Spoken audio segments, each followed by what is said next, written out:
Along with the full redesign, a lot of changes have been made to the trims on the 2023 Honda CR-V. So they have completely dumped the base LX trim and they're reestablishing the hybrid trims as a sport hybrid and a sport touring hybrid. But today we are looking at the EXL, which is the top trim for the boosted powertrain. And this one is in radiant red metallic and it has a starting MSRP of $33,760. Under the hood, you will find a 1.5 liter turbo paired with a CVT transmission. It's producing 190 horsepower and 179 pound-feet of torque. Or in other words, you won't have to worry about waking up the baby sleeping in the back seat when VTEC kicks in. So all-wheel drive is available on all trims and it's standard on the top sport touring hybrid trim. Ours is equipped with all-wheel drive, so you'll get about 27 miles to the gallon in the city and up to 32 on the freeway, all depending on your driving habits. This redesign is bringing the CR-V into this century. It looks so good. It's introducing a much larger, more open grille here. And you also have more like linear, narrow shaped headlights, which are going to all be LED on every trim. You also have a much larger emblem right here in the front that's encased behind this nice plastic. So that'll keep everything very, very clean. Also a lot less black plastic on this lower bumper. It's more body color, which is always a good thing. And then every CR-V is gonna come equipped with Honda sensing, which is Honda's safety feature. So you'll notice on the lower bumper, there are parking sensors down there. Another thing that's new is they added reflectors to each side of the front wheel arches. And my guess is because it's a little bit wider than 2022, but literally by ½ an inch, so maybe. You'll also get 18-inch silver painted alloy wheels on the EXL. This has received a little bit of criticism online because in this price point, most crossovers have 19-inch wheels.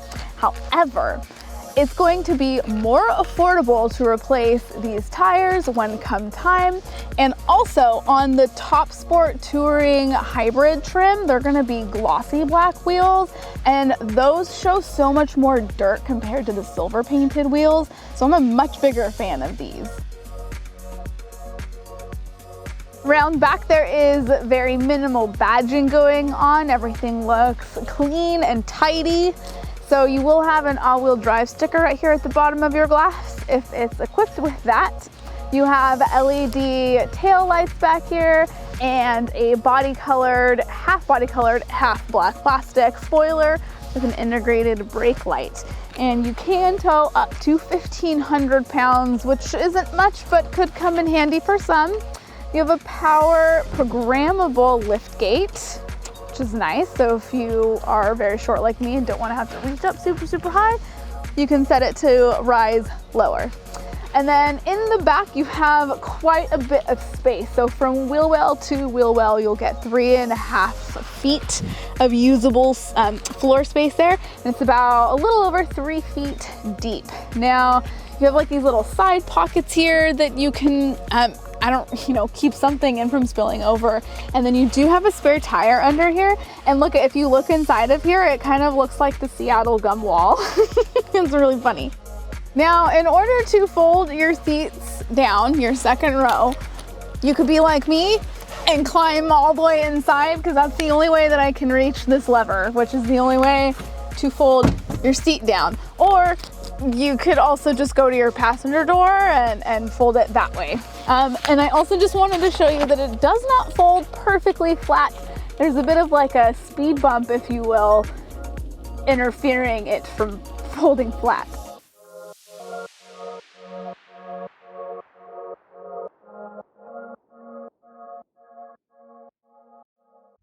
The second row is comfortable and pretty straightforward. You'll get up to 41 inches of leg room in the second row.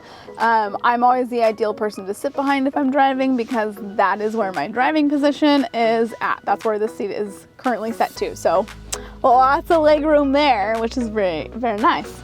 You have some cup holders hidden under here. It would have been nice if they put like a little handle or just something, a little like tab to make that easier to pull down, and you do have some relatively small but nice to have cup holders. Also, the second row seats do recline.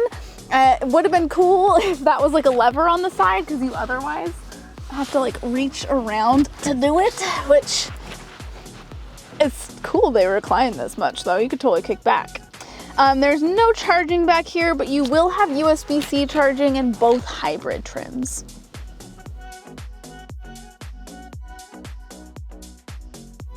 Okay, so the first thing that I have to show you guys is the horn. Listen. That is hilarious. Okay, I think we can all appreciate and laugh together at the horn. Okay, but anyways, inside the front, you can see the nice redesigned dash of the CR-V. You will have leather trimmed heated seats in the EXL, as well as a leather wrapped steering wheel. You have a 9-inch infotainment system that has a decent rear view camera. However, the only way that you can access the camera is by putting it into reverse. There's no external camera button anywhere on the dash. So that would have been nice to see for an upgrade. You do have a volume knob, which is nice, as well as a tuning button to tune your radio right there. So I wish that was a little bit bigger, but it's still easy to use. You can see that we also have like I don't know how many of you guys have watched any of the other Honda videos that we have, but like this little honeycomb grill that you could blow bubbles with. I swear, if you just took it out, you dip it in some soap, and then you could blow all kinds of bubbles. I think it'd be pretty cool. And then moving into your gauge cluster, it's half analog and half digital.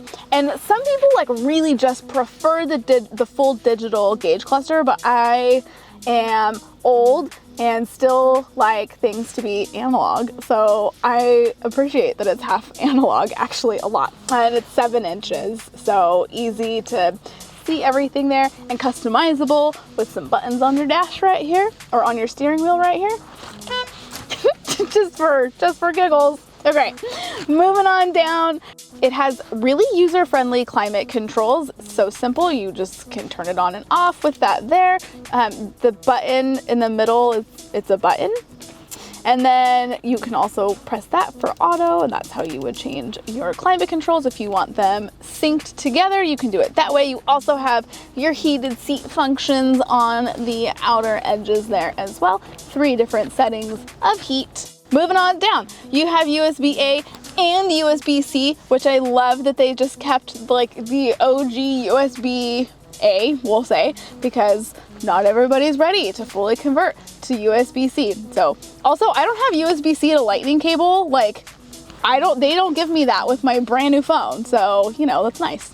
You also have fully wireless Apple Android, Apple CarPlay and Android Auto. You have wireless charging, and something that I love, you don't have to have all 4 doors closed to charge your phone. So I realize that's not always the situation that you're in. Normally, if you're in your car, all the doors are closed and you're driving. But like when we're filming right now, I can also be charging my phone, even though this door is open, and letting flies in here.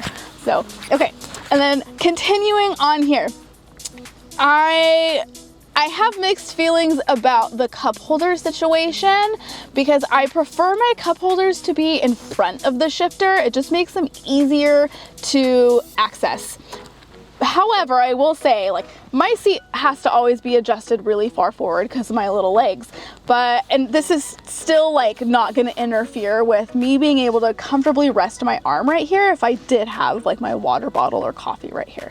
Also in the HR-V, they're in front of the shifter, and in the Civic, they're on the side. So I thought it was interesting that they decided to put the cup holders behind the shift knob in the CR-V.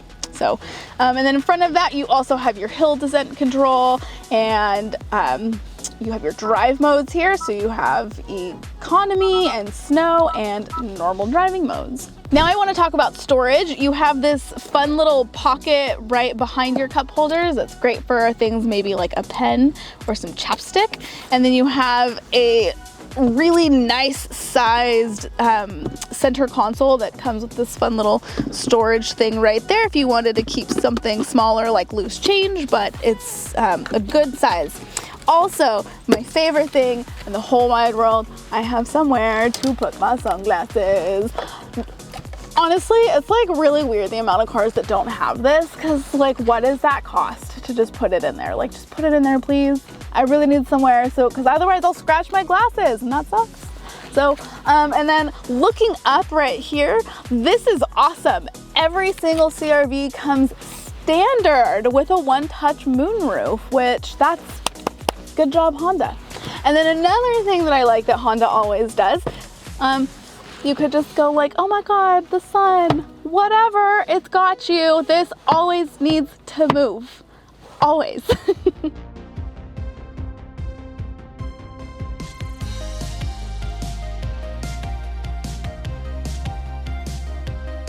So if anybody from Honda is watching this, I just wanted to let you know that if you wanted to make this in a plug-in hybrid, girl, that would be exactly where it's at.